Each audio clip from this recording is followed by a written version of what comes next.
All right, welcome everyone. We're starting chapter 30, section 7 today. It's page 640 in my book. And I'm going to share my screen so we can start our reading. Would God have left the meaning of the world to your interpretation? If he had, it has no meaning. For it cannot be that meaning changes constantly, and yet is true. The Holy Spirit looks upon the world as with one purpose, changelessly established, and no situation can affect its aim, but must be in accord with it. For only if its aim could change with every situation, could each one be open to interpretation, which is different every time you think of it. You add an element into the script you write for every minute in the day. And all that happens now means something else. You take away another element, and every meaning shifts accordingly. What do your scripts reflect, except your plans for what the day should be? And thus you judge disaster and success, advance, retreat, and gain and loss. These judgments all are made according to the roles the script assigns. The fact that they have no meaning in themselves is demonstrated by the ease with which these labels change with other judgments made on different aspects of experience. And then, in looking back, you think you see another meaning in what went before. What have you really done except to show there was no meaning there? But you assigned a meaning in the light of goals that change, with every meaning shifting as they change. Only a constant purpose can endow events with stable meaning, but it must accord one meaning to them all. If they are given different meanings, it must be that they reflect but different purposes. And this is all the meaning that they have. Can this be meaning? Can confusion be what meaning means? Perception cannot be in constant flux and make allowances for stability of meaning anywhere. Fear is a judgment, never justified. Its presence has no meaning, but to show you wrote a fearful script and are afraid accordingly. But not because the thing you fear has fearful meaning in itself. A common purpose is the only means whereby perception can be stabilized, and one interpretation given to the world, and all experiences here. In this shared purpose is one judgment shared by everyone and everything you see. You do not have to judge, for you have learned one meaning has been given everything, and you are glad to see it everywhere. It cannot change because you would perceive it everywhere, unchanged by circumstance. And so you offer it to all events and let them offer you stability. Escape from judgment simply lies in this. All things have but one purpose, which you share with all the world. And nothing in the world can be opposed to it, for it belongs to everything, as it belongs to you.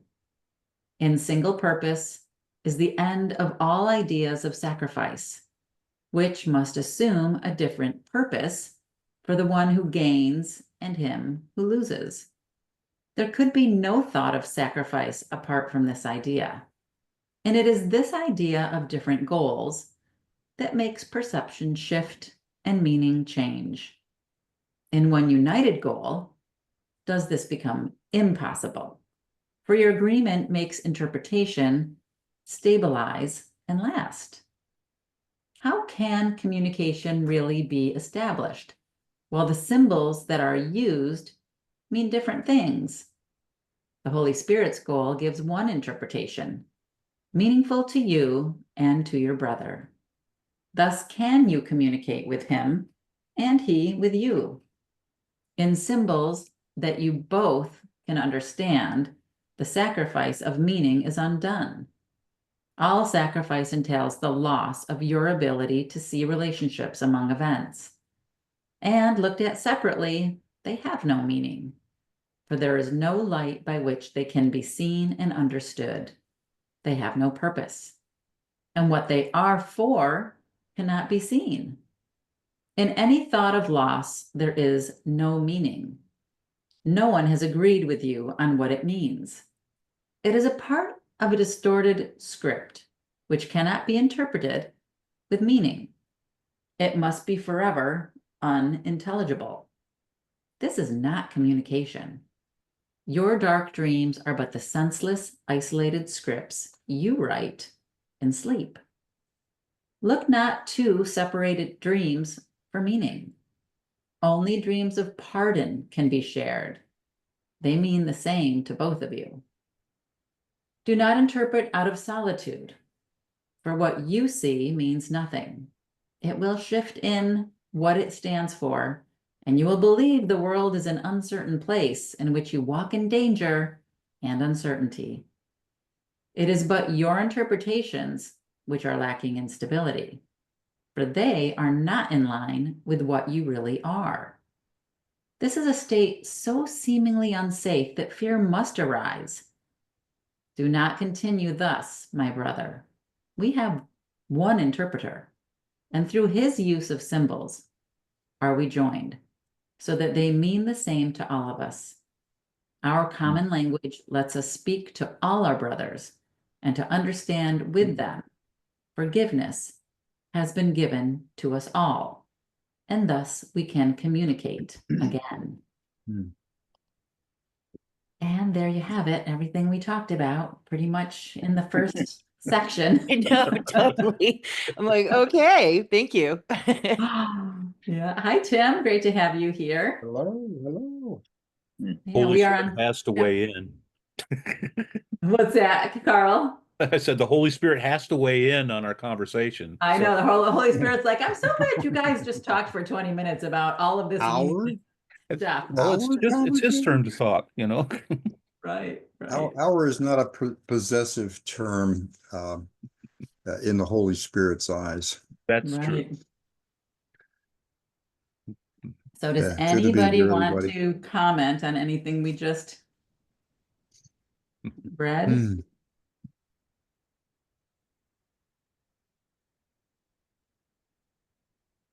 Yeah, always align your mind with the Holy Spirit, right? That's every day. And thanks to Carol, I still use that, Carol, every morning and every night before I go to bed. I put my hand over my forehead and I say, I align with the Holy Spirit so I can walk in peace when I wake up in the morning, and I give my mind to the Holy Spirit so I can rest in peace when I go to sleep. I mean, what else can we do? Hmm. Right? If we There's start a every lot of day with things that you can intention. do, Yes. but So that's really, the only thing to do is surrender completely, once and for all. Very easy to say. Mhm. And surrender doesn't mean giving up. It just means letting go of your ego. Yeah. Yeah, it just means aligning with the Holy Spirit so that you can ask, where would you like me to go? What would you like me to do? Who would you like me to talk to? And what would you like me to say? Right? Something like that. Yeah.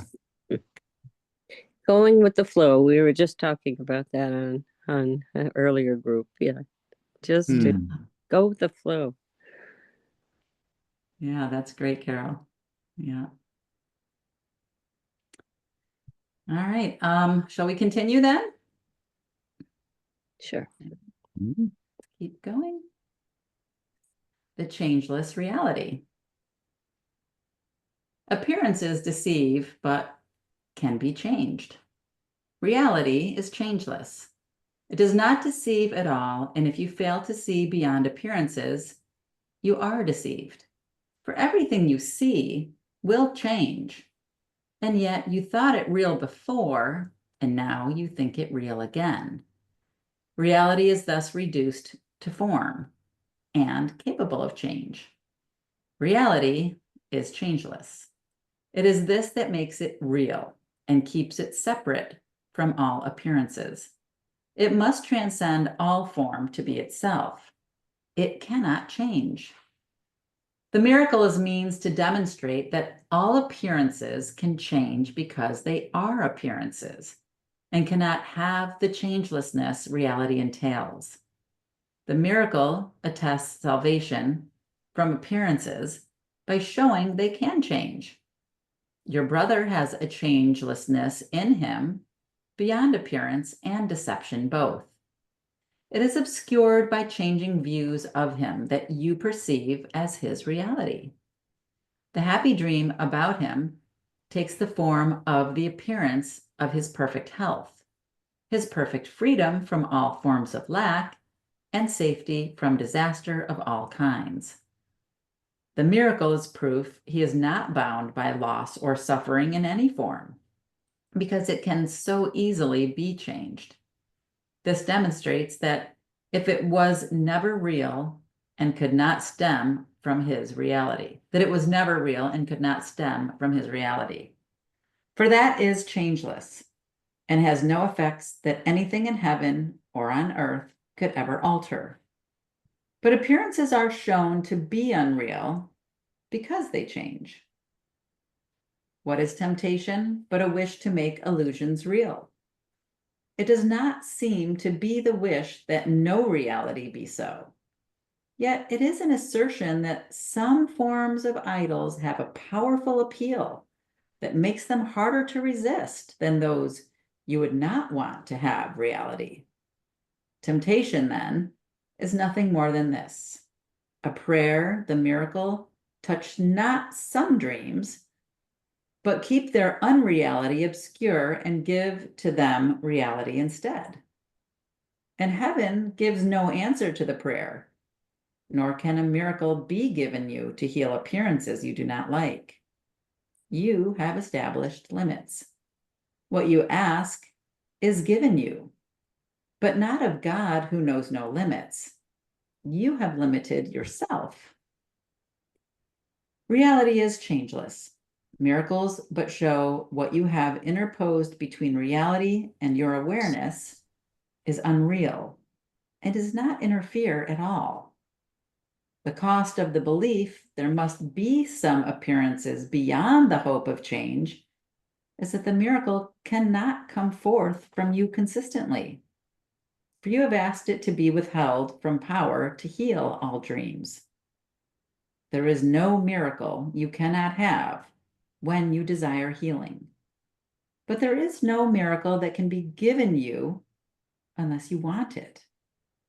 Choose what you would heal, and he who gives all miracles has not been given freedom to bestow his gifts upon God's Son.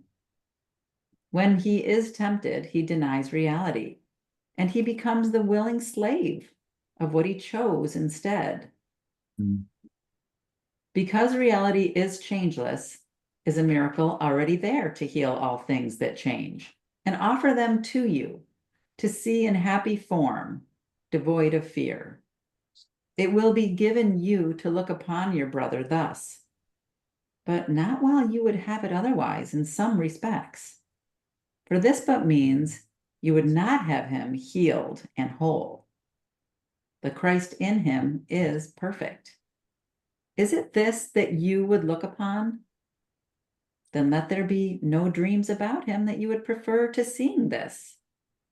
And you will see the Christ in him, because you let him come to you. And when he has appeared to you, you will be certain you are like him, for he is the changelessness in your brother and in you. This will you look upon when you decide there is not one appearance you would hold in place of what your brother really is. Let no temptation to prefer a dream allow uncertainty to enter here. Be not made guilty and afraid when you are tempted by a dream of what he is, but do not give it power to replace the changelessness in him, in your sight of him. There is no false appearance, but will fade, if you request a miracle instead. There's no pain from which he is not free. If you would have him be but what he is, why should you fear to see the Christ in him? You but behold yourself in what you see. As he is healed, are you made free of guilt, for his appearance is your own to you. Bum, bum, bum. Well, that gives food for thought, right? Behold the Christ in all our brothers, not just the ones we want to behold the Christ in. Hmm.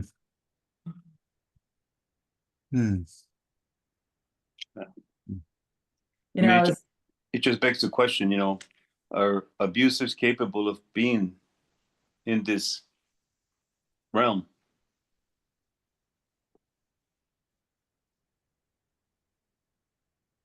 In the realm of having the Christ in them. I mean, I recently read something that said that, and again, this has become controversial, that evil is part of the divine.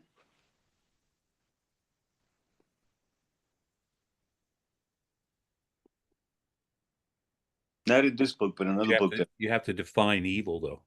Well, Let me jump in there because I went to see a scholar of Aramaic many years ago, and he spoke about the term evil. It was an ancient archery term. It just meant you missed the mark. Take out another arrow and shoot again. So That's if you sin, if you not completely evil. missed it, That's whatever. sin, You can miss it not a little evil. bit, you can miss it a lot. The fact that you missed it at all means just take out another arrow and take another shot. You That's have sin, though, unlimited isn't it? arrows Isn't that until you don't sin? need them anymore. So yes, I have heard that as a definition of sin. Um, yeah, just means missing the mark.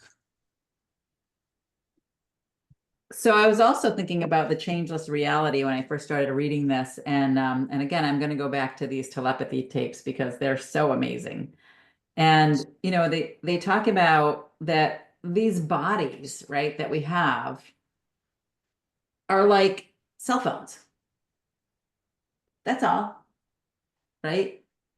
We have the ability to download apps, and we have the ability to connect with consciousness, which drives this machine, right? And what we choose, whatever app we choose to open, right, is how we're going to show up in that particular moment, right?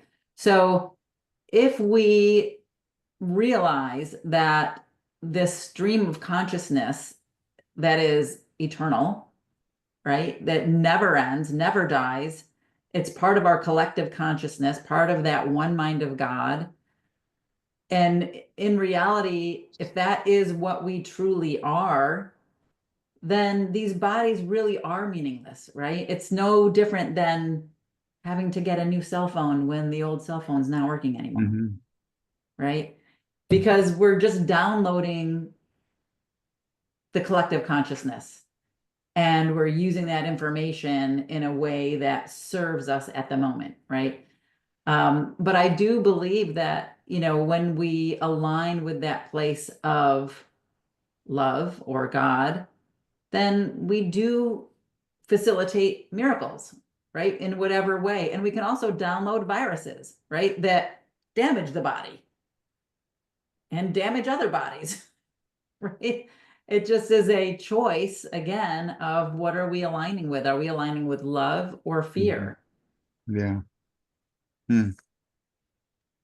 And there's so many possibilities to that. There's infinite.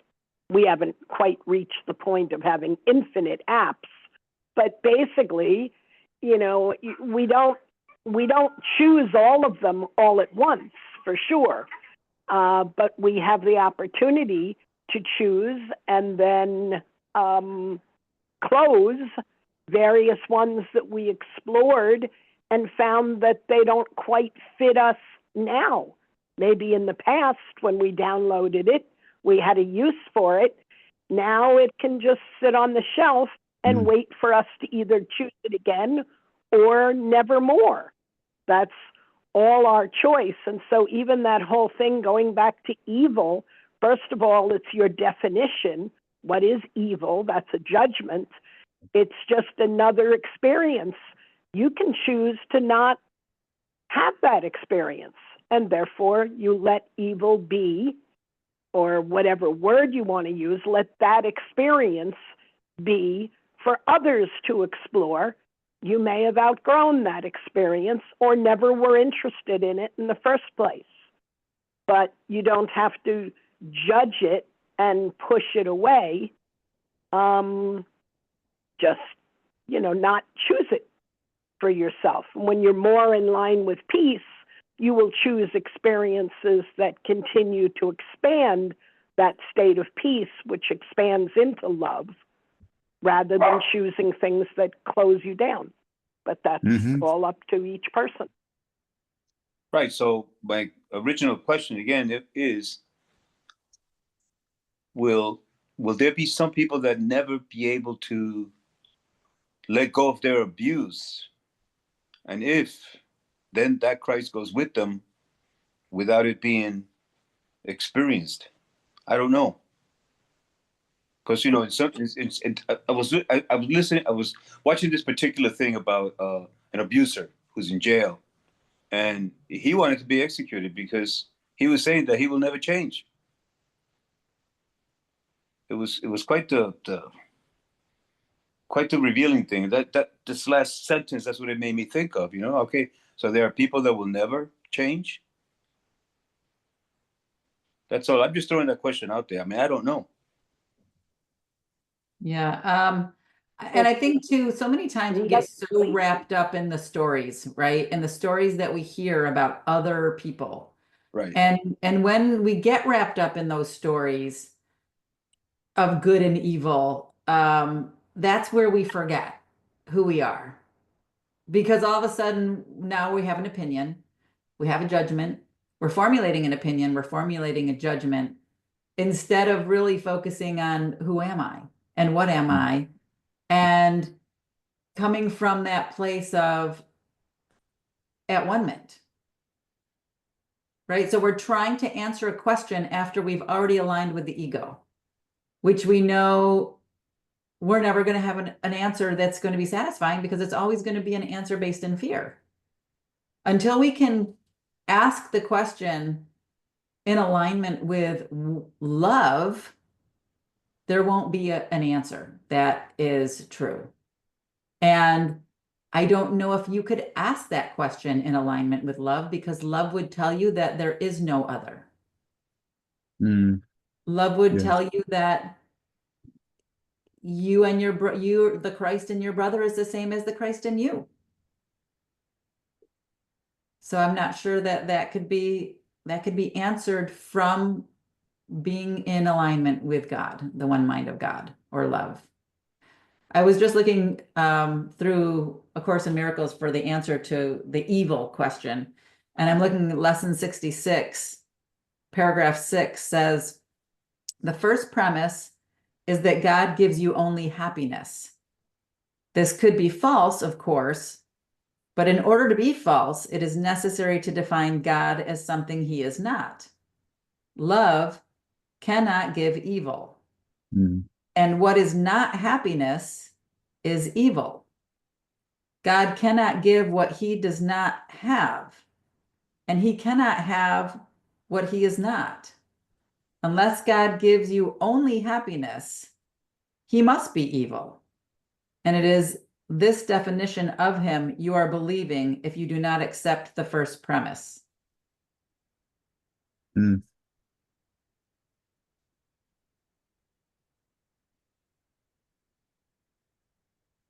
Can I ask a question? Sure. It's interesting. We're all talking about this very intellectually, it's very mental. How do you, I find that some emotions are big and sticky and irrational, and they just kind of come up, and what is the body? Like, what is, like, I know it's an illusion. I know it's just my vehicle or my iPhone, as you said. I get that really clearly. Like, I am looking through it. I have that experience, but I have this experience of this very sensitive tool, and how do you balance? Do I intellectualize it? I mean, I don't know. I'm new to this. So, this, Sure. I love it, but it's like, I'm struggling with that, like getting, just, Yeah. So So used, body is a, oh, go ahead. I was just going to say the body is a communication device. And I can go into more detail with that. I can give you a description, and after this, I'll let Mary give her account too. But I was in a relationship that was just really dysfunctional, and I tried very hard um, to understand what was happening in this relationship. And I remember this one particular argument that my then husband was having with me. He was just spewing out this vile information, like you said, Alicia, like doesn't even make sense. Like it was hurtful and abusive and not kind. And at that moment, I lit a candle and I looked into the light of the candle and I kind of blocked out everything he was saying. And I connected with that one mind of love. And I remember saying, I am love, I am love, I am love. And I just, to myself, while he was spewing all of this evil, sinful, hateful words at me. But I kept looking at this light, just saying, I am love, I am love, I am love. And then I can honestly tell you, I don't even know what I said, but all of this information just came through me Hmm. that had nothing to do with what he was saying. Absolutely nothing. It wasn't a retort. It wasn't in response. It was just completely from the one mind of love. And I don't even remember what I said, but I remember it just put out the fire. Like, done. Argument ended. And I thought, oh my gosh, that's it. The only way to deal with someone who's coming at you like that is to not judge it, not take it personally, see it for what it is, a cry for love, connect to the one mind of love, and quiet your mind. And if something comes through you, share it. Great. If something doesn't come through you, that's also good, right? Just connect with that one mind of love. I don't know if that helps in what you're asking. it I does. like it. Thank you. Mary, go ahead. I know you had something you want to share too. You pretty much said it, that the body is a communication tool. And when you go back to that state of peace, which is your connection, communion with your God self, you will clearly be able to experience whatever you're experiencing differently, as Terry was able to use in a very concrete, wonderful example of how that works. And then, you're not reacting to what the person is saying. You're intellectually, you're in recognition that, the person is just acting out of their pain. And you allow that connection to come through beyond that, rather than having the pain or the insult be the focus.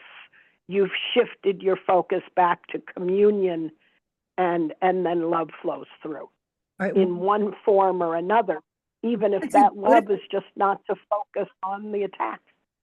what if it's a self-attack? Like, I think that's where, because it's not about anyone else. It's about me. It's within me. Same thing.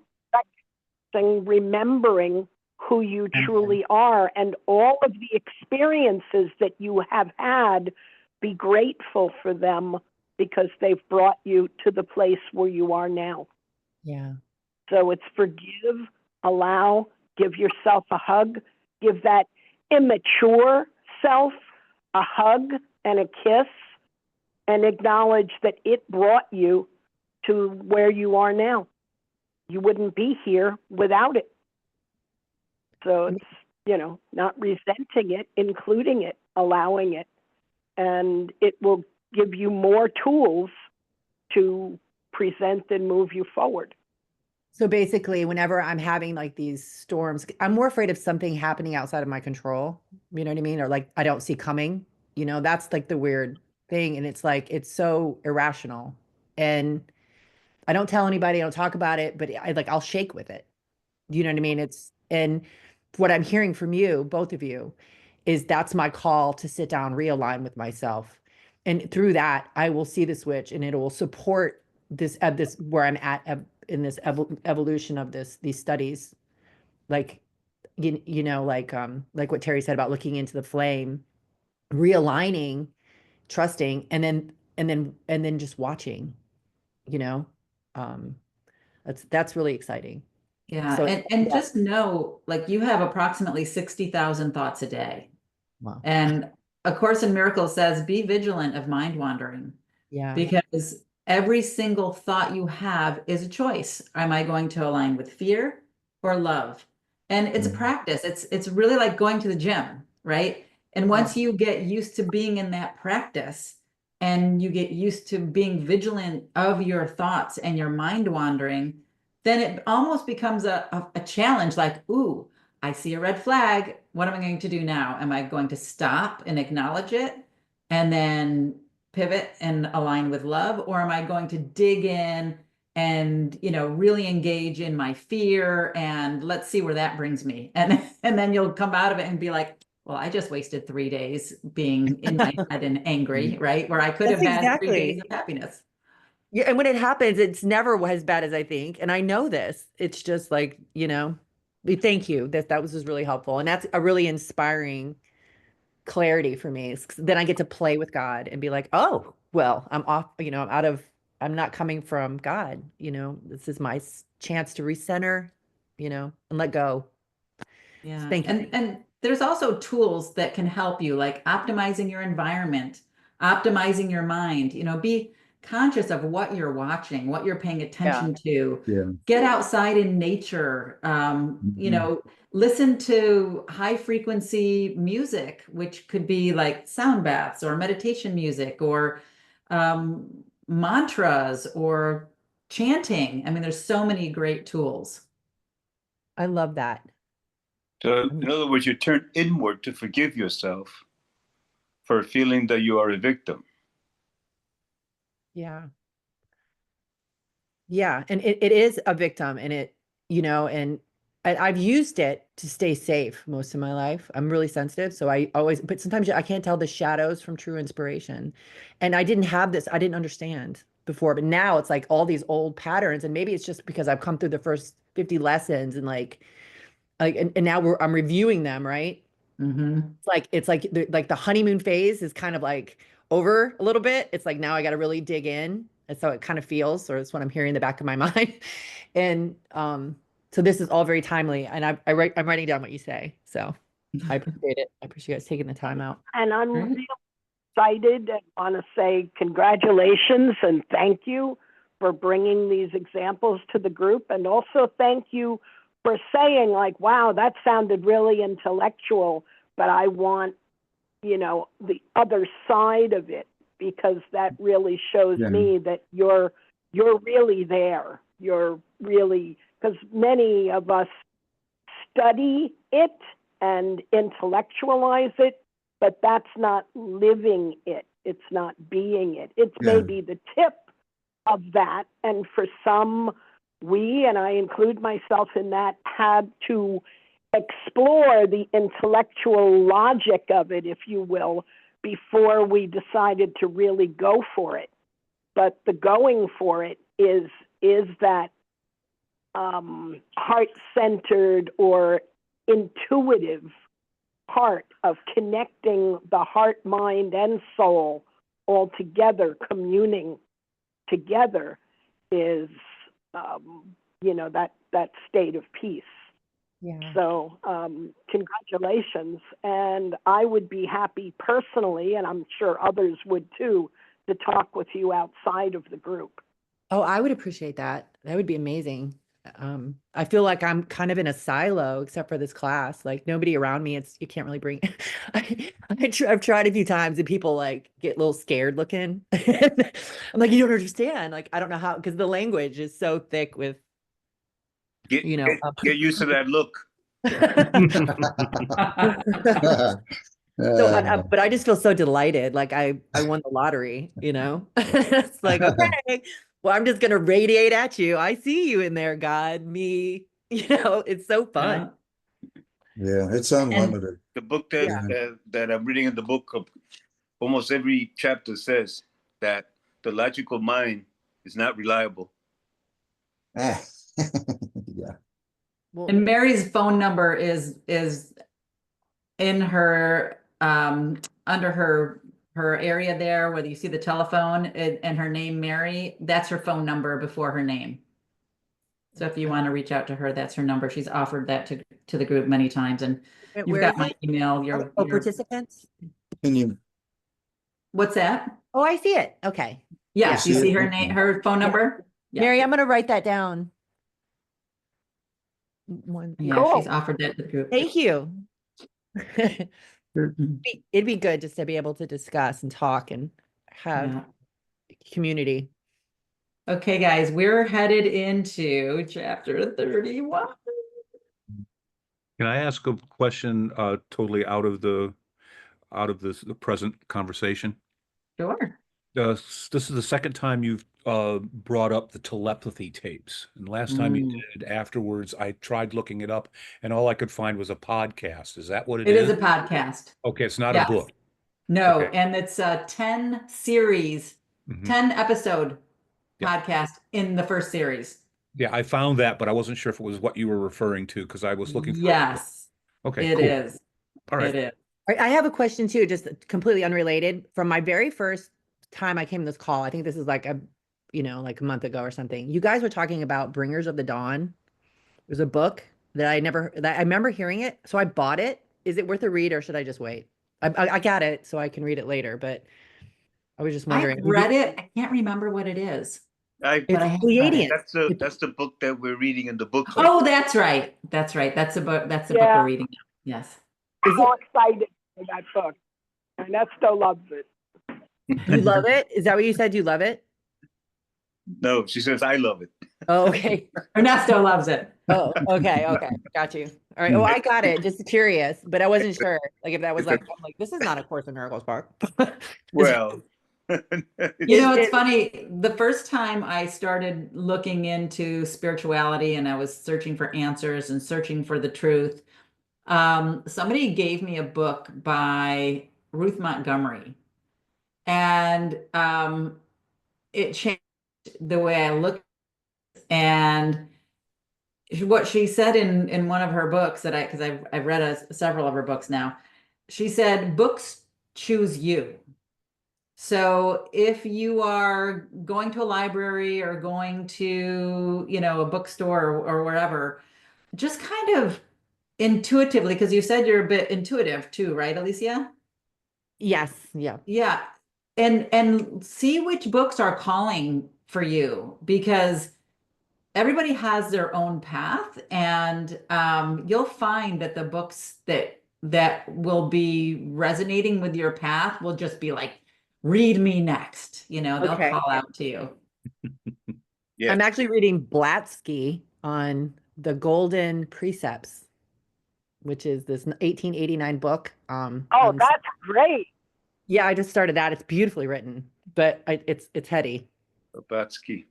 Blavatsky. You're talking Helen- about Madame Blavatsky of the about 1890s around then. 1889 is when she wrote this. It's like a Yeah, translation. I'm familiar with. They talk about the great rays back then, which Christ uses again in this book several times. Yeah. The Great Rays. Yeah. The great rays. Yeah, look that. Oh, We rays. have a Like, glossary Yeah. that Ken Wapnick, Dr. Ken Wapnick, put out a glossary of, all the, let's call them important terms, and he goes into what the great rays are, and it's kind of amazing because my brother 40 years ago was studying theosophical books and Madame Blavatsky and the rest of them. And then here, years later, I see them in the course. So kind of Interesting. curious. Start seeing that common thread of truth. Right. Yeah. What is that Wapnick book? I've got his. I'm using his journey through the workbooks, and they've just been life-saving, game It's this changer. one right here, Alicia. It's the glossary index can for you A see Course in that? Miracles. Okay. The glossary, yeah. I refer to it a lot when people have questions about what terms mean, but we're also going to be reading the terms at the end of this book too. I don't have the terms. My book is like it's like a first edition. Okay. Did I All right. should I get the terms too? Yeah, this is the book that we'll be reading, and you can get the supplements and the terms in separate manuscripts as well, but Clarification. yeah, so this is all of the things we'll be reading, with the exception of the workbook for students, because that's meant to be done in order, so we don't really read that. We discuss it, and when people want to talk about it, but we don't necessarily read it from front to back.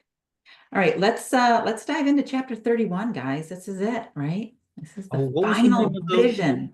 What was the name of the woman that the 1800s? Helena Blavatsky. It's like BLA Blavatsky. Not Blavatsky. Blavatsky. Yeah, with a however that's- BL. BL.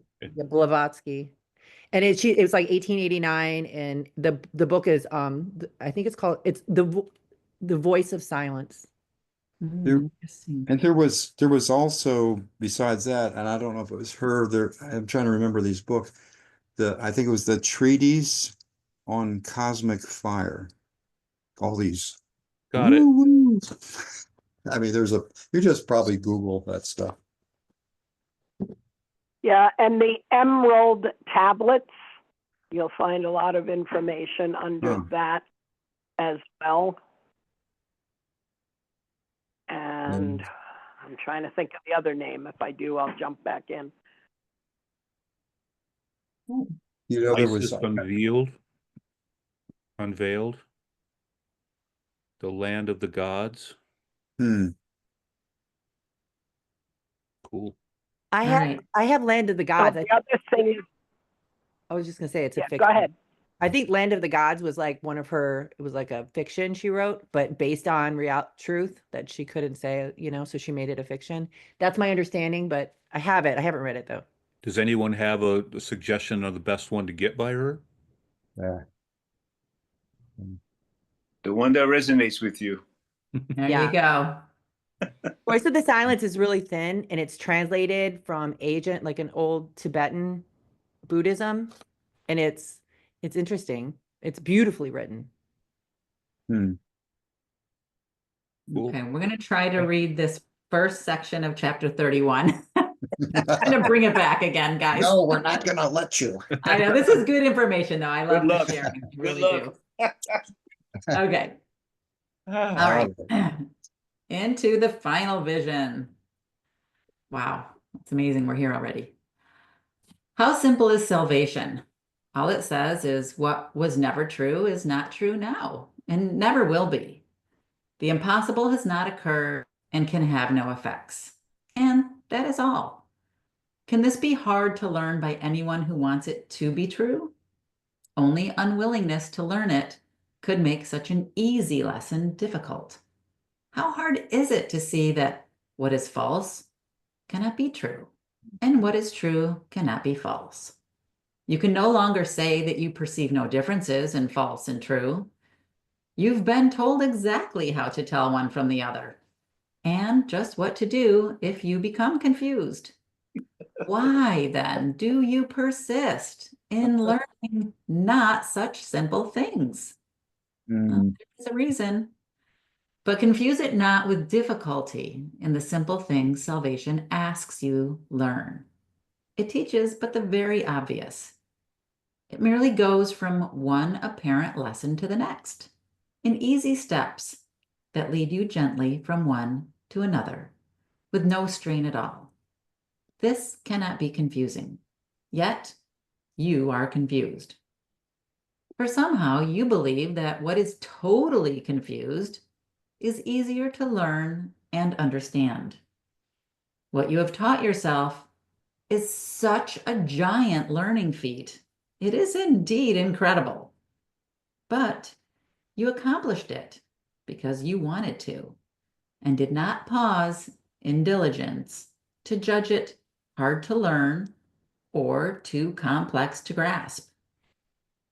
No one who understands what you have learned, how carefully you learned it, and the pains to which you went to practice and repeat the lessons endlessly in every form you could conceive of them, could ever doubt the power of your learning skill.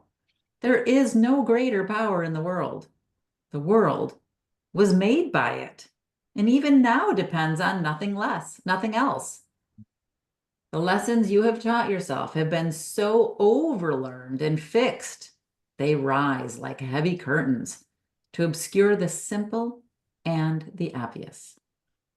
Say not you cannot learn them, for your power to learn is strong enough to teach you that your will is not your own. Your thoughts do not belong to you, and even you are someone else. Who could maintain that lessons such as these are easy? Yet you have learned more than this. You have continued taking every step, however difficult, without complaint, until a world was built that suited you. And every lesson that makes up the world arises from the first accomplishment of learning. An enormity so great, the Holy Spirit's voice seems small and still before its magnitude. The world began with one strange lesson, powerful enough to render God forgotten and his son an alien to himself, in exile from the home where God himself established him. You who have taught yourself the Son of God is guilty, say not that you cannot learn the simple things salvation teaches you. Learning is an ability you made and gave yourself. It was not made to do the will of God, but to uphold a wish that it could be opposed, and that a will apart from it was yet more real than it. And this has learning sought to demonstrate, and you have learned what it was made to teach. Now does your ancient overlearning stand implacable before the voice of truth and teach you that its lessons are not true, too hard to learn, too difficult to see, and too opposed to what is really true. Yet you will learn them, for their learning is the only purpose for your learning skill the Holy Spirit sees in all the world. His simple lessons in forgiveness have a power mightier than yours because they call from God and from yourself to you.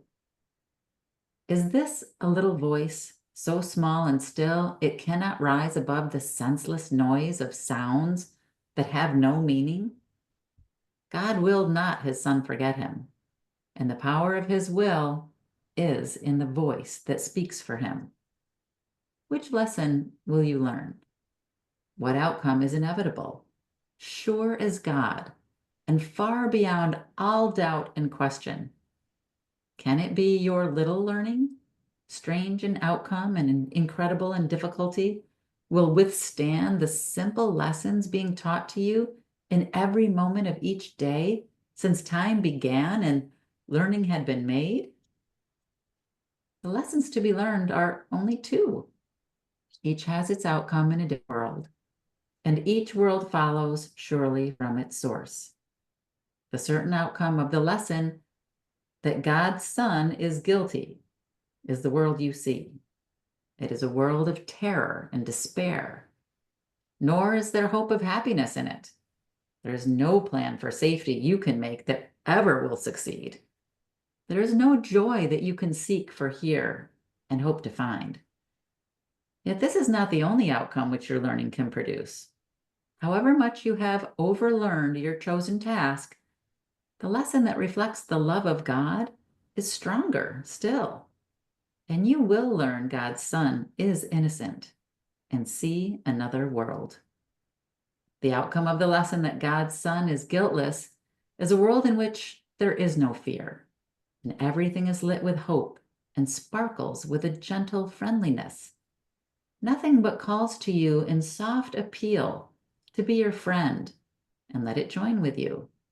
And never does a call remain unheard, misunderstood, or left unanswered in the self-same tongue in which the call was made.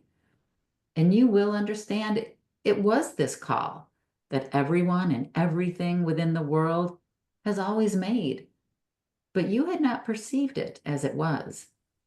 And now you see, you were mistaken. You had been deceived by forms the call was hidden in. And so you did not hear it and had lost a friend who always wanted to be part of you.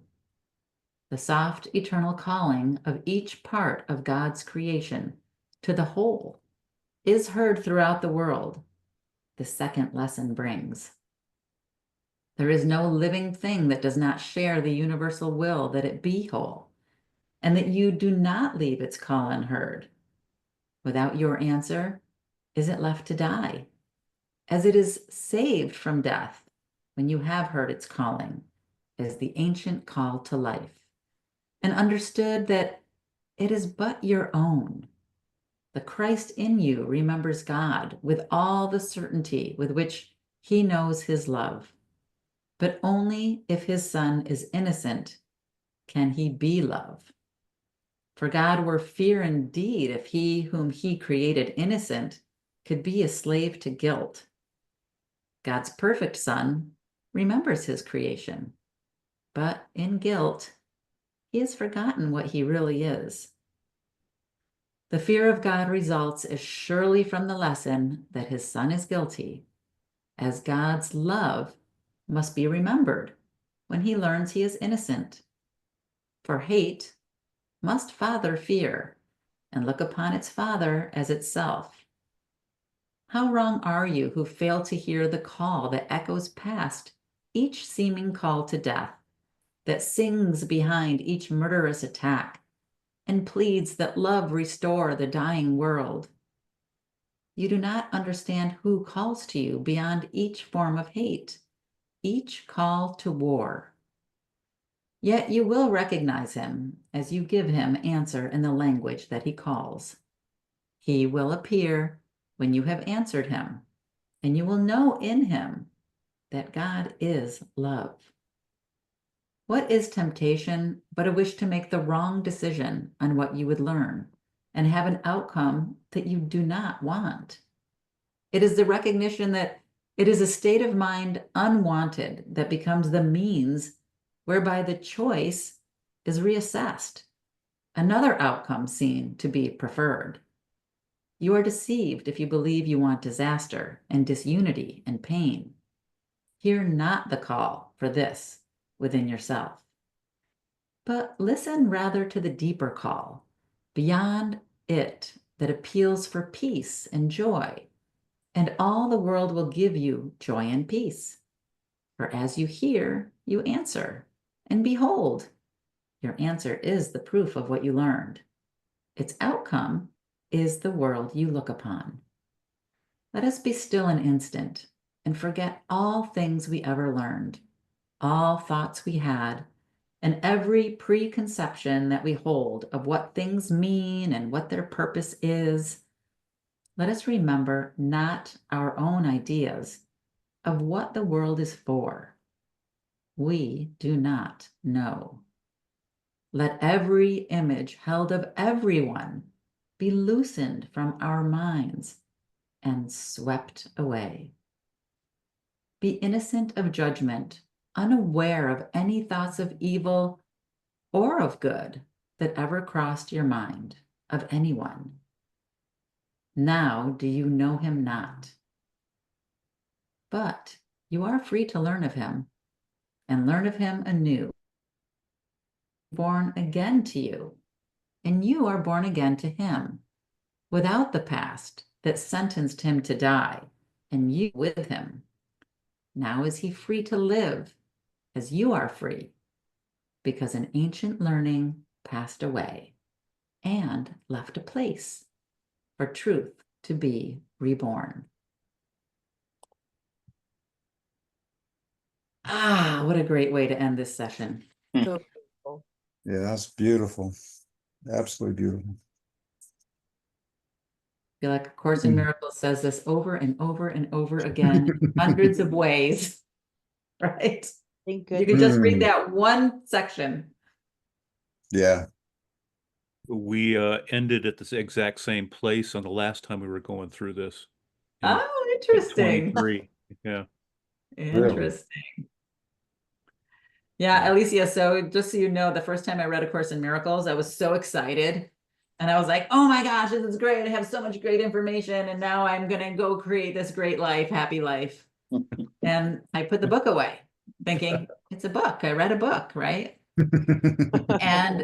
And as I was doing life and things were coming at me, I started making choices that aligned with fear. And I knew better. I'm like, oh my gosh, what am I doing? Right. And then I realized I really need to get back to reading A Course in Miracles. But it was difficult for me to make that commitment. So I started a study group. Smart. So I so appreciate all of you for being here because you keep me accountable for doing the work. And without you guys, I probably would not be doing it.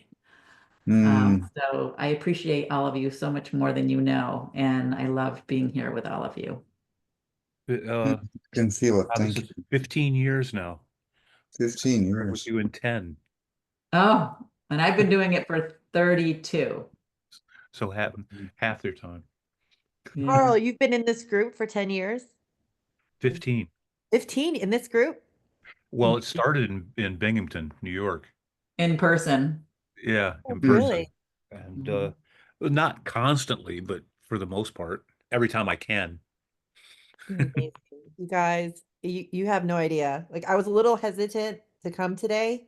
I'm like, I need it. I'm just gonna do it. I need support. And I'm so grateful. I feel like you guys put me back on my feet. And thank you for emulating and walking so clearly and strongly and leading by example. I just really Oh, Well, we God. have lots of It's examples showing to up. share. Well, it's All showing right. up. I have the tears. Okay, let me I'm wipe my trying. You could do it. You could do it from Thailand also. No, thank you. Yes, you can do it from Thank you. Thailand. I know. I'm really excited. It's gonna be like it's 13 hours ahead, I think, or 14 hours ahead. But yeah, I'll be like, it'll be great. I'll show you guys. I'll turn my camera on. How about that? That'd be awesome. That'd be awesome. And you can always get the replays. I always share the replays. Yeah. I send them Yeah, out. for a So week. Yeah. Yeah. A That's week after. well, thank you everyone for being here. I know we're running a little over. As Yeah. always, I appreciate the conversation is great. Never be afraid to share anything, because that's what it's all about, right? It's the experience. And if you share what's coming up for you, it gives us all an opportunity to learn and grow and expand and do this journey together. Well, thank Yeah. you all. Love Thank you. Thank you. Have a great Thank you. week. Thank you, everybody. Bye, everyone. Alrighty. Mary, I'll Bye. call you. Love, love, love. Bye.